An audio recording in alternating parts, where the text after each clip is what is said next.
Hello दोस्तों, स्वागत है आप लोग को आपका चैनल आर्ट्स क्लासेस में। तो आज हम क्लास 12 के हिस्ट्री का टॉप 10 सब्जेक्टिव क्वेश्चन हम इस वीडियो में कवर कराएंगे, जो कि आपके एग्जाम के लिए काफ़ी महत्वपूर्ण साबित होगा। ऐसे 10 सब्जेक्टिव क्वेश्चन होगा जो कि आपके एग्जाम में डायरेक्ट पूछने वाला सब्जेक्टिव क्वेश्चन होगा। तो चलिए आज हम फुल एक्सप्लेनेशन के साथ आपको अच्छे से समझाएंगे, जो कि आपको दिमाग में फिट हो जाएगा, आप जाके एग्जाम में अच्छे से लिख सकेंगे। ठीक है, 2 अंक प्राप्त कर सकेंगे। और तौर तरीका भी बताएंगे कि कैसे आपको एग्जाम में लिखना है, कितने लाइन में लिखना है, ज़्यादा शब्दों में नहीं लिखना है। ठीक है, टाइम पास वहाँ पर जाकर करना नहीं है, आपको इजीली लिखना है, 2 अंक प्राप्त करना है। चलिए आपका फर्स्ट क्वेश्चन जो हो जाएगा, पुरातत्व से आप क्या समझते हैं। ये 2 अंक का प्रश्न आपको पूछेगा। ज़्यादा नहीं, आपको 15 से 20 शब्दों में लिखना है। यहाँ पे कम से कम 50 शब्दों में लिख दिया गया है, आपको 15 से 20 शब्दों में लिखना है। ठीक है, पुरातत्व से आप क्या समझते हैं, पढ़िए इनको। आंसर क्या लिखा गया, पुरातत्व वह विज्ञान है जिनके माध्यम से पृथ्वी के गर्भ में छिपी हुई सामग्रियों की खुदाई कर अतीत के लोगों के भौतिक जीवन का ज्ञान प्राप्त किया जाता है। किसी भी जाति की सभ्यता के इतिहास को जानने में पुरातत्व एक महत्वपूर्ण एवं विश्वसनीय स्रोत है। संपूर्ण हड़प्पा सभ्यता का ज्ञान पुरातत्व पर ही आधारित है। पढ़ लिया आप लोग, अब समझिएगा इनको। ठीक है, कि पुरातत्व का मतलब ही वही होता है कि जो धरती के अंदर कुछ भी छिपा हुआ, प्राचीन समय का, हड़प्पा हो गया, गुप्त काल के समय में हो गया, कुछ भी हो गया, अगर प्राचीन समय में कई वर्षों पहले, हजारों साल पहले अगर ज़मीन में कुछ दब गया था, भूकंप आने के कारण कोई साम्राज्य जब दब गया था या सोना वगैरह दब गया था, तो उसको हम खुदाई करके अगर निकालते हैं, उसके गर्भ में छिप गया है, तो उसको हम खुदाई करके अगर निकालेंगे तो वो निकलेगा। तो हम जिसको देखेंगे कि ये क्या क्या बला है। ठीक है, देखेंगे, हम उसको पता करेंगे, वैज्ञानिक द्वारा देखा जाएगा कि ये क्या बला है भाई। तो उसके ऊपर जो कुछ राइटिंग लिखा होगा, कुछ लिखा होगा, लेख लिखा होगा, तो उसको वैज्ञानिकों द्वारा जो है पढ़ा जाएगा, देखा जाएगा, तो उसके बारे में पता चलेगा कि हाँ भाई ये चीज़ जो हड़प्पा सभ्यता का है, हड़प्पा सभ्यता के बारे में बताया गया है। तो हमको तो मालूम पड़ेगा ना, उसी चीज़ से तो पता चला कि ये हड़प्पा सभ्यता था। अगर वो नहीं खोद के निकालते, मूर्ति नहीं निकालते खोद के, तो कैसे मालूम पड़ता कि हड़प्पा सभ्यता था भी कि नहीं था। तो इसीलिए यहाँ पे बोला जा रहा है, पुरातत्व का मतलब यही होता है कि अगर किसी भी धरती के गर्भ में छिपा हुआ चीज़ को अगर हम खुदाई करके निकालते हैं, उसके बारे में जानकारी लेते हैं कि ये क्या चीज़ है, ठीक है, उसके बारे में अच्छे से जानकारी लेते हैं, तो उससे मालूम पड़ता है कि एक सभ्यता का जो है आभूषण है। ठीक है, तो उसी के बारे में जो है मालूम पड़ जाता है कि ये जो है एक सभ्यता था, हड़प्पा सभ्यता। तो वहीं पे सेम यह बोला जा रहा है कि हड़प्पा सभ्यता के ज्ञान जो है पुरातत्व पर ही आधारित है। अगर पुरातत्व ना होता तो किसी के बारे में पता नहीं चलता। तो आप लोग 2 अंक जो आराम से ले सकते हैं, प्राप्त कर सकते हैं, इसी के बारे में कुछ बता के। ठीक है, आपको समझ आ गया होगा, कुछ ना कुछ एग्जाम में लिख देना है। ठीक है, सिर्फ स्टार्टिंग बेहतर तरीके से करना है और स्टॉप जो है बेहतर तरीके से करना है, आपको जो है एग्जामिनर 2 नंबर दे देगा। चलिए नेक्स्ट क्वेश्चन देख लेंगे, 24 नंबर का। 24 नंबर आपका क्वेश्चन हो जाएगा, यानी कि 2 नंबर क्वेश्चन है ये, 24 नंबर वहाँ पे है। ठीक है, हड़प्पा सभ्यता के विस्तार पर प्रकाश डालें। तो चलिए इनका आंसर देखेंगे। आंसर क्या हो जाएगा, हड़प्पा सभ्यता प्राचीन सभी सभ्यताओं में विशालतम थी। यह उत्तर में कश्मीर से लेकर दक्षिण में नर्मदा घाटी तक तथा पश्चिम से लेकर बलूचिस्तान, मकरान तट से लेकर पूर्व में आलमगीर उत्तर प्रदेश तक फैली हुई थी। कुल मिलाकर यह सभ्यता पूर्व से लेकर पश्चिम तक, यानी पूर्व से लेकर पश्चिम तक 1600 किलोमीटर तक, उत्तर से दक्षिण तक लगभग 1200 किलोमीटर तक फैली थी। आपको बताना है, पूछा जा रहा क्वेश्चन कि हड़प्पा सभ्यता के बारे में कुछ विस्तार से बताएं। हड़प्पा सभ्यता क्या था, तो हड़प्पा सभ्यता एक बड़ा सभ्यता था। ठीक है, आपको बताना, बड़ा सभ्यता था और प्राचीन सभ्यता था, बहुत पुराना सभ्यता था।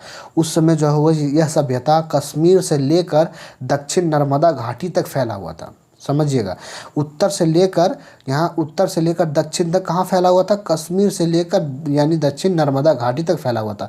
अब पश्चिम से लेकर बलूचिस्तान से लेकर आलमगीर नगर उत्तर प्रदेश तक फैली हुई थी। इतना बड़ा सभ्यता था।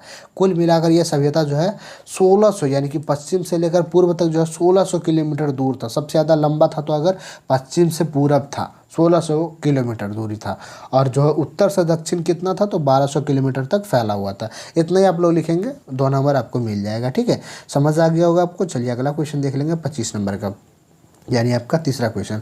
सिंधु घाटी सभ्यता की नगर योजना का वर्णन करें।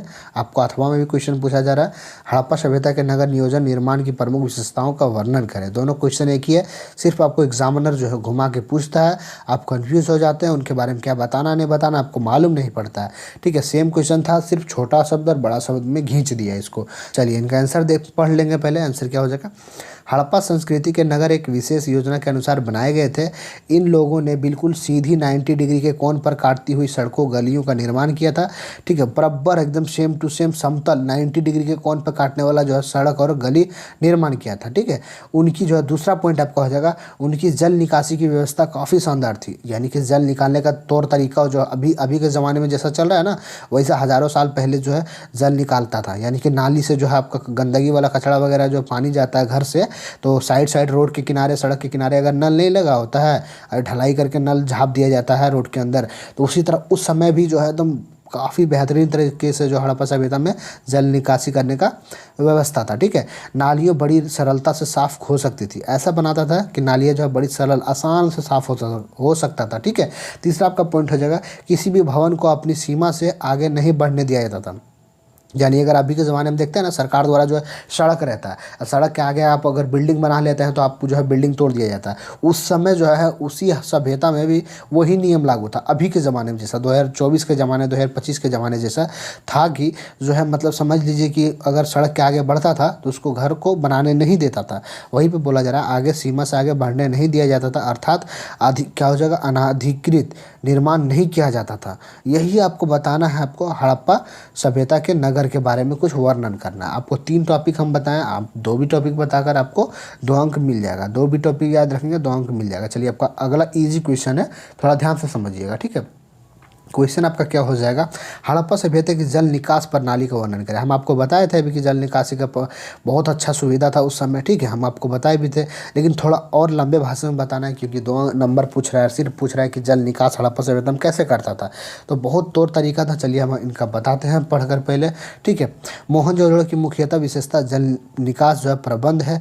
यहाँ नालियाँ मिट्टी के गाढ़े, ठीक है, मिट्टी के जो है गाढ़े जो है चूने और जिप्सम की बनी हुई थी। चूने और जिप्सम की बनी हुई थी। नालियों की जो है बड़ी बड़ी ईंटों और पत्थरों से ढका जाता था। यानी नालियों को जो है बड़ी बड़ी ईंटों और पत्थर से ढका जाता था ताकि इन नालियों की नियमित सफाई इनके ऊपर उठाकर किया जा सके। जैसे अभी के दौर में यहाँ पे अगर नाली की सफाई करना होता तो ढलाई करके उसको जो उसका ढक्कन जो लगा दिया जाता है और उसको ढक्कन उठाकर फिर सफाई भी कर लेते हैं, फिर ढक्कन को डाल देते हैं, है कि नहीं। उसी तरह सेम हज़ारों साल पहले जो हड़प्पा सभ्यता में किया जाता था कि जो है अच्छे से उसको जो है ईंट से ढक दिया जाता था, पत्थर से, और बाद में उसको निकाल कर सफाई भी करते थे। ठीक है, घरों से बाहर की छोटी नालियाँ सड़क के दोनों तरफ बनी हुई थी, किनारे किनारे में। हम आपको बताए थे अभी कि किनारे किनारे में जो है 2 नालियाँ बनी थी। बारिश के पानी को निकालने के लिए भी सड़कों के दोनों तरफ गड्ढे बने हुए थे, सेम चीज़। ठीक है, यानी कि बारिश के पानी निकालने के लिए जो बड़ी नालियों का घेरा 2.5 से 5 फुट तक का था, घेरा उसका बना हुआ था। घरों से गंदे पानी को निकालने के लिए भी सड़क के दोनों तरफ गड्ढे बने हुए थे। इन सब तथ्यों से यह स्पष्ट होता है कि इस सभ्यता में जल निस्सारण प्रबंध सुनियोजित था। काफ़ी मतलब समझ लीजिए कि अभी जैसा सभ्यता चलता है वैसा सभ्यता हड़प्पा सभ्यता था। जल निकासी करने का तौर तरीका बहुत ही अच्छा था उस समय। ठीक है, तो आप लोग जो है समझ गए होंगे कि जल निकासी हड़प्पा सभ्यता में कैसे किया जाता था। दोनों साइड नाली हुआ करता था। आपको इतना ही लिखना है, कुछ कुछ थोड़ा थोड़ा आपको अपने दिमाग से लिखना है। आप रट नहीं सकेंगे, सब्जेक्टिव क्वेश्चन रटना उतना आसान नहीं है। ऑब्जेक्टिव पहले रटाता ही नहीं, सब्जेक्टिव कहाँ से रट सकते हैं। ठीक है, थोड़ा मुश्किल होता है, थोड़ा ध्यान से आप समझ लीजिए, बस आपके लिए 2 नंबर मिल जाएगा। ठीक है, चलिए आपका अगला क्वेश्चन देख लेंगे 27 नंबर का। 27 नंबर आपका क्वेश्चन है, कार्बन 14 विधि से आप क्या समझते हैं। काफ़ी वीवीआई क्वेश्चन है, काफ़ी बार एग्जाम में पूछा जा चुका है। कार्बन 14 विधि क्या है, चलिए हम आपको बताते हैं। ये एक तिथि गिनने का निधि है, यानी कि नियम है। तिथि गिनने का एक तरीका है ये कार्बन 14 विधि। चलिए आंसर देख लेंगे क्या लिखा हुआ है। तिथि निर्धारण की वैज्ञानिक विधि को कार्बन विधि के नाम से जाना जाता है। बस तिथि निर्धारण यानी कि समय को, डेट को निर्धारित करने के लिए वैज्ञानिक वैज्ञानिक विधि है। ये हम लोग का विधि नहीं है। हम लोग का विधि जो है डेट को निर्धारित कैसे करते हैं, कैलेंडर को देख लेते हैं। ठीक है, मोबाइल में कैलेंडर में जाते हैं, देख लेते हैं डेट, तिथि निर्धारण हो जाता है। लेकिन ये जो है अंग्रेजों के लिए जो तिथि निर्धारण करने का कार्बन 14 विधि के नाम से जाना जाता है। वस्तुतः किसी की जीवित वस्तु में कार्बन 12, जीवित वस्तु रहता है तो उसमें कार्बन 12 पाया जाता है और कार्बन 14 जो है समान मात्रा में पाया जाता है। मृत्यु की अवस्था में C कार्बन यानी कार्बन 12 स्थिर रहता है, परंतु जो है कार्बन 14 निरंतरण बल होने लगता है। कार्बन का अर्ध आयु काल 5568 प्लस माइनस 90 वर्ष होता है, अर्थात इतने वर्षों में उस पदार्थ में C14 की मात्रा आधी रह जाती है। इस प्रकार वस्तु के काल की गणना की जाती है। जिस पदार्थ में कार्बन 14 की जो है मात्रा जितनी कम होगी वह उतनी ही पुरानी मानी जाएगी। इसी आधार पर प्राचीन सभ्यताओं की तिथि निर्धारण किया जाता है। यानी प्राचीन जो सभ्यता है, ठीक है, जैसे हड़प्पा सभ्यता का उसका डेट जो है वैज्ञानिक कैसे मालूम पड़ाएगा, उसके बारे में कैसे जानकारी लेगा, तो यही कार्बन 14 का विधि को अपनाकर। ठीक है, आपको एग्जाम में इतना ही लिखना है कि तिथि निर्धारण करने का जो है कार्बन 14 विधि जो है वैज्ञानिक विधि है। इसमें जो है समझ लीजिए अगर कोई वस्तु जीवित रहता है, कोई व्यक्ति जीवित रहता है, तो उनमें कार्बन 12 और कार्बन 14 दोनों समान मात्रा में रहता है। लेकिन मृत्यु अवस्था में जो है कार्बन 12 जो है स्थिर रहता है, कार्बन 14 जो है पलटने लगता है, निरंतरण बल होने लगता है। बस इतना ही लिखेंगे, आपको 2 नंबर मिल जाएगा। ठीक है, ज़्यादा दिमाग नहीं लड़ाना इसमें। चलिए आपका अगला क्वेश्चन देख लेंगे 28 नंबर का। 28 यानी कि नेक्स्ट क्वेश्चन देख लेंगे। मोहनजोदड़ो के विशाल स्नानागार के जो है विषय में लिखें। तो चलिए इनके बारे में बताएंगे। मोहनजोदड़ो के विशाल जो स्नान गृह यानी नहाने का घर जो होता है, स्नान करने का गृह होता है, घर होता है, उनके बारे में आपको चर्चा करना है। चलिए इनके बारे में पढ़ लेते हैं। सिंधु घाटी का सबसे ज़्यादा आकर्षक भवन शायद मोहनजोदड़ो का सबसे बड़ा स्नान गृह है। इस भवन के बीच एक खुला चौकोर यानी कि चारों तरफ चौकोर तालाब था, यानी 4 चतुर्भुज आकार का तालाब है। ठीक है, जिसके चारों ओर छतों वाले गलियारे और छज्जे हैं। यह स्नान गृह पक्की ईंटों का बना हुआ है, यानी नहाने का घर जो है पक्की ईंटों का बना हुआ है और नालियों के साथ जुड़ा हुआ है, जो तालाब में पानी भरने और खाली करने का काम आती है। यानी जो तालाब में जो है पानी भरने का और खाली करने का काम आती है। स्नान घर की सीढ़ियाँ, ऊंचे मकान और चलते हुए पानी का प्रबंध देखकर ऐसा प्रतीत होता है कि यह तैरने के लिए बहुत बढ़िया तालाब था। यानी हड़प्पा सभ्यता में ऐसे ऐसे कारनामे किए गए थे जो कि अभी 2024 के ज़माने में भी नहीं है। ठीक है, वहाँ पे स्विमिंग पूल जैसा सुविधा बनाया गया था मोहनजोदड़ो के समय में। विशाल स्नानागार, नहाने के लिए स्नान घर के लिए, जैसा भी स्विमिंग पूल बोलते हैं ना इंग्लिश में, स्विमिंग पूल यानी नहाने के लिए, तैरने के लिए, उसी तरह सेम जो है उस समय पक्की ईंटों का बनाया जाता था। तो आप लोग अगर 1 से 2 बार पढ़ेंगे आपको दिमाग में ऑटोमेटिक घुस जाएगा कि क्या बोला जा रहा है। तो 1-2 बार जो है कॉपी में लिख कर याद कर लीजिए, आराम से आप जो है 2 नंबर हासिल कर सकते हैं। ठीक है, कोई बड़ी बात नहीं है। आपको लिखेंगे, वहाँ पे लिखेंगे कि सिंधु घाटी सभ्यता जो है आकर्षक भवन जो है मोहनजोदड़ो का बड़ा स्नान गृह है। इस भवन के बीच एक खुला चौकोर तालाब था, जिसके चारों ओर छतों वाले ग्वालियर यानी कि गालियारे और छज्जे हैं। यह स्नान गृह पक्के ईंटों का बना हुआ करता था और नालियों के साथ जुड़ा हुआ था, जो कि जो है पानी भरने और खाली करने का काम आती थी। यही सब आपको लिखेंगे, 2 नंबर मिल जाएगा। ठीक है, अपने दिमाग से थोड़ा लिखना है, ज़रूरी नहीं कि जैसा किताब में लिखा हुआ वैसा ही लिखेंगे। चलिए अब अगला क्वेश्चन देख लेंगे। 29 नंबर क्वेश्चन है, मोहनजोदड़ो के अन्नागार के विषय में लिखे। अन्नागार समझिएगा, अन्नागार क्या होता है? अनाज रखने वाला जो ड्रम वगैरह होता है ना अभी के दौर में, वही सेम मोहनजोदड़ो के समय में अन्नागार, अनाज रखने के लिए। वहाँ तो कृषि होता था ना भाई, गेहूँ और चावल का ज़्यादा उपजाई होता था मोहनजोदड़ो के समय में। तो वहाँ पर अनाज कहाँ पर रखते थे लोग? तो बड़े बड़े जो है ईंटों के जो है बहुत बड़ा जो है ईंट का जो है ड्रम बनाया करता था। ड्रम जो है पहले तो ड्रम था नहीं, नॉलेज था नहीं, लोहे वगैरह का तो नॉलेज ही नहीं था मोहनजोदड़ो हड़प्पा सभ्यता में, तो ड्रम तो था नहीं। तो वही ईंट का जो है वो ड्रम बनाया करता था, बहुत बड़ा। देख लीजिए आपको 15 से 23 मीटर और यानी इसका लंबाई और चौड़ाई जो है 6 मीटर के आसपास जो है बनाया करता था अनाज रखने के लिए। तो यहीं पर सेम बोला जा रहा है। हम आंसर की ओर पढ़ लेंगे पहले नियम के अनुसार, यानी कि जैसा सजावट है वैसा हम पढ़ लेंगे। अपने मन से तो कुछ भी बक देंगे, लेकिन अपने मन से नहीं बकना है। यहाँ पर जैसे लिखना हुआ एग्जाम में थोड़ा सजा के लिखना है। तो चलिए सजाया हुआ देख लेते हैं। मोहनजोदड़ो में ही 45.72 मीटर लंबा एवं 22.86 मीटर चौड़ा एक अन्नागार मिला है, यानी कि अनाज रखने वाला ड्रम मिला है।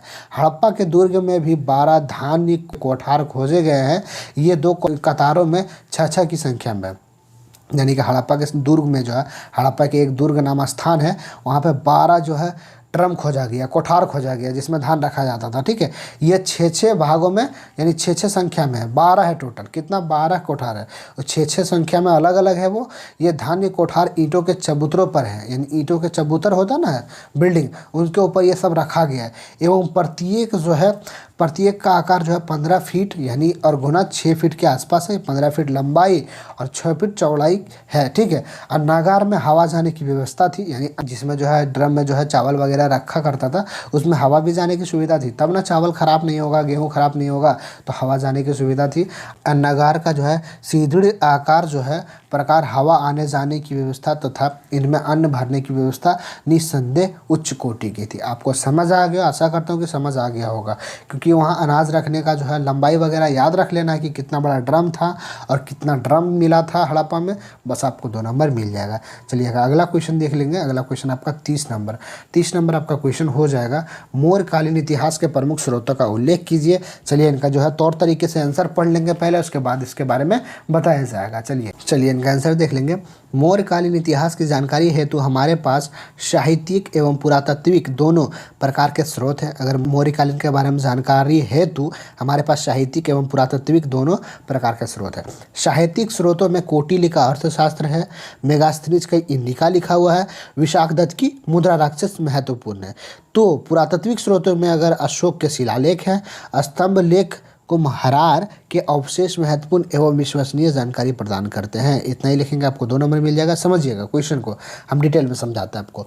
मौर्यकालीन के अगर इतिहास के बारे में अगर जानकारी हमको जानना है तो हमारे पास 2 स्रोत है। कौन कौन सा है? एक साहित्यिक है, एक पुरातात्विक है। तो दोनों स्रोत के बारे में जानना है। पहले साहित्यिक स्रोत जानना है कि कौटिल्य द्वारा लिखा गया अर्थशास्त्र किताब है। आपको पता होगा कि अर्थशास्त्र के लेखक कौन है, तो कौटिल्य चाणक्य है। मेगास्थनीज के लेखक कौन है, तो इंडिका के लेखक कौन है, तो मेगास्थनीज है। ये भी जो हमारा साहित्यिक स्रोत में आते हैं। और मुद्रा राक्षस के लेखक जो है कौन है, तो विशाखदत्त है। ये तीनों आपका ऑब्जेक्टिव भी हो जाएगा और सब्जेक्टिव में भी काम आ जाएगा। देख लीजिए, ये महत्वपूर्ण क्या चीज़ के लिए? साहित्यिक स्रोत के लिए, ठीक है, याद रखिएगा। साहित्य स्रोत के लिए ये तीनों है हमारा, किसके बारे में? मौर्यकालीन के बारे में जानने के लिए। अब पुरातात्विक स्रोत देख लेते हैं। अशोक के शिलालेख है और स्तंभ लेख है, कुम्हारार के अवशेष महत्वपूर्ण एवं विश्वसनीय जानकारी प्रदान करते हैं। इनके बारे में हमको मौर्यकालीन इतिहास के बारे में पता चलेगा, ठीक है। आपको इतना ही लिखेंगे, आपको 2 नंबर मिल जाएगा। चलिए अगला क्वेश्चन देख लेंगे। अगला क्वेश्चन है चंद्रगुप्त द्वितीय विक्रमादित्य की उपलब्धियों का वर्णन करें। चंद्रगुप्त द्वितीय को ही विक्रमादित्य बोलते हैं, ठीक है। आपको कंफ्यूज नहीं होना आप लोग को कि जो है विक्रमादित्य किसको बोलते हैं, द्वितीय किसको बोलते हैं, दोनों एक ही नाम है, ठीक है। उनके बारे में जो उपलब्धि के बारे में वर्णन करना, काफ़ी आपको लॉन्ग आंसर दिख रहा होगा, इतना लिखना नहीं है, इतना तो 5 नंबर का भी आंसर नहीं होता। इससे छोटा ही लिखेंगे तो 5 नंबर मिलता है। तो ये तो 2 नंबर का क्वेश्चन है, इतना हम लोग देखेंगे नहीं, फिर भी आप पढ़ लेते हैं और समझ लेते हैं। बाकी बात तो आपको जो याद आएगा उस समय तो उतना लिखना ही है, बट सजा के लिखिएगा, आपको 2 नंबर मिल जाएगा। चलिए देख लेते हैं इनका आंसर। चंद्रगुप्त द्वितीय के शासनकाल में गुप्त साम्राज्य जो है, गुप्त साम्राज्य अपने चरमोत्कर्ष को प्राप्त हो गया था। उसने वैवाहिक संबंध और विजय दोनों प्रकार से गुप्त साम्राज्य का विस्तार किया। अपनी विजयों के परिणाम स्वरूप चंद्रगुप्त द्वितीय ने एक विशाल साम्राज्य की स्थापना की। उसका साम्राज्य पश्चिम से गुजरात से लेकर पूर्व बंगाल तक तथा उत्तर में हिमालय की तलहटी से दक्षिण में नर्मदा नदी तक विस्तृत थी। इतना था उसका डिटेल, ठीक है। इतना भी लिखेंगे, आपको 2 नंबर मिल जाएगा। ज़्यादा दिमाग लड़ाना नहीं है, फिर भी हम आपको बता देते आगे, ठीक है। आगे क्या है, चंद्रगुप्त द्वितीय के शासनकाल में उसकी प्रथम राजधानी जो है पाटलिपुत्र और द्वितीय राजधानी उज्जैनी थी, ठीक है। ये दोनों ही नगर गुप्तकालीन शिक्षा के प्रसिद्ध केंद्र थे। चंद्रगुप्त द्वितीय का जो है काल जो है साहित्य और कला का स्वर्ण युग कहा जाता है। आपको पूछा भी जाता है ऑब्जेक्टिव, स्वर्ण युग किसके काल में कहा जाता है, तो वो यानी कि चंद्रगुप्त के काल में जो है कहा जाता है, ठीक है, यानी कि गुप्त काल में। चलिए आपका उसके दरबार में विद्वानों एवं कलाकारों को आरंभ यानी आश्रय प्राप्त था। उसके दरबार में 9 रत्न थे, इनमें कालिदास, धन्वंतरी, छपनक, ठीक है, अमर सिंह, शंकु, बेताल भट्ट, घटकरपर, 12 मिहिर, ठीक है, वररुचि उल्लेखनीय थी, ठीक है। इतना आपको लिखना नहीं है, बशर्ते आप इतना भी लिखेंगे। देख लीजिए, चंद्रगुप्त द्वितीय के शासनकाल में गुप्त साम्राज्य अपने चरमोत्कर्ष पर थी, ठीक है। उसने वैवाहिक संबंध और विजय दोनों जो है प्रकार के गुप्त साम्राज्यों का विस्तार किया था। अपने विजयों में परिणाम स्वरूप जो है चंद्रगुप्त द्वितीय ने एक विशाल साम्राज्य की स्थापना की। उसका साम्राज्य पश्चिम से लेकर गुजरात से लेकर पूर्व में बंगाल तथा उत्तर में हिमालय की तलहटी से दक्षिण में नर्मदा नदी तक विस्तृत थी। इतना लिखेंगे, आपको 2 नंबर मिल जाएगा। कॉपी में ज़रूर लिखकर 2-3 बार रिविजन कर लेंगे, आपको याद हो जाएगा, ठीक है, थोड़ा सा दिमाग में बैठ जाएगा। चलिए आपका अगला क्वेश्चन देख लेंगे। अशोक के धर्म पर संक्षिप्त जो है टिप्पणी लिखें। काफ़ी वीवाई काफ़ी इंपॉर्टेंट क्वेश्चन है, अशोक के धर्म के बारे में जानना ज़रूरी है, ठीक है, उनके टिप्पणी लिखना है। चलिए इनका आंसर देखेंगे तौर तरीके से। अशोक ने अपनी प्रजा के नैतिक उत्थान के लिए कुछ सिद्धांत बनाए, इन सिद्धांतों को अशोक का धम्म कहा जाता है। बस इतना लिखेंगे, आपको 2 नंबर मिल सकता है। फिर भी डाउट है, थोड़ा आपको और 1-2 लाइन बढ़ा देना है। अशोक का धम्म सभी धर्मों का सार संपेक्ष था। अशोक के अभिलेख संख्या 2 और 5 के अनुसार कम पाप, बहु कल्याण, दया और दान ही धम्म था। यानी अशोक के धम्म में जो है 5 आपका अनुसार था, उनमें कम पाप करना था और बहुल कल्याण करना था, दया और दान करना था। ये अशोक के धम्म में बताया गया था।